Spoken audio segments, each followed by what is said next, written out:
When Johnny Yellick enlisted in the U.S. Air Force, he knew his job as a combat controller would frequently put him in harm's way. We volunteered in a time of war. We knew exactly what we were up against. I was prepared to die for my country. But war has a way of changing the best laid plans, even Johnny Yellick's.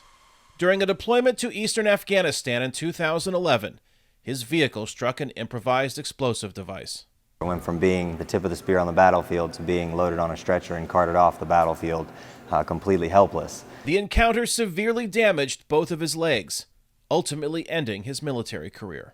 The whole family was blown up with Johnny. It is such a traumatic experience for the whole family. The transition of being an active duty service member to then retiring from the military, it's a pretty humbling journey.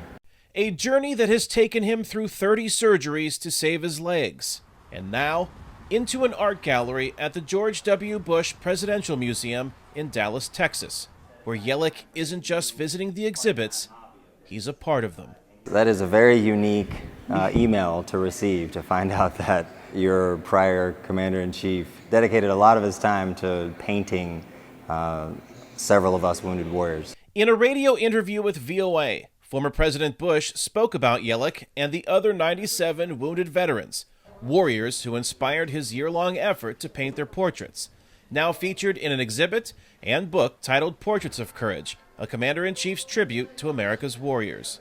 Bush uses his paintbrush to honor those he was ultimately responsible for sending into harm's way as Commander-in-Chief of the U.S. military. Rarely have I run into a vet and said, I can't believe you caused this to happen to me. These are volunteers, and I made it perfectly clear we're going to defend the country, and they knew exactly what the stakes were. They go out of their way to make sure that their old commander-in-chief understands that they understand the sacrifices they made. Most of them say they'd do it again. We don't regret going and doing what we did. We would do it again if we had the opportunity. So when I'm painting these portraits, I'm thinking about this kind of character. What kind of character is it that rather than complain or be full of self-pity, they say, sir, I'd do it again.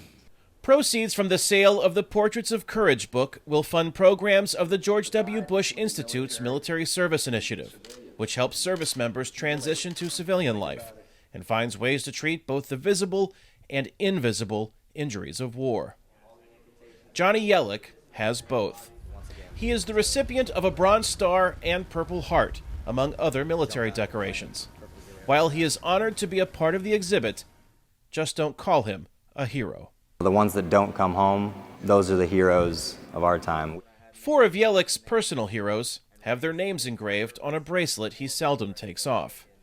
It serves as a lasting reminder of the ultimate sacrifice of a war that continues today.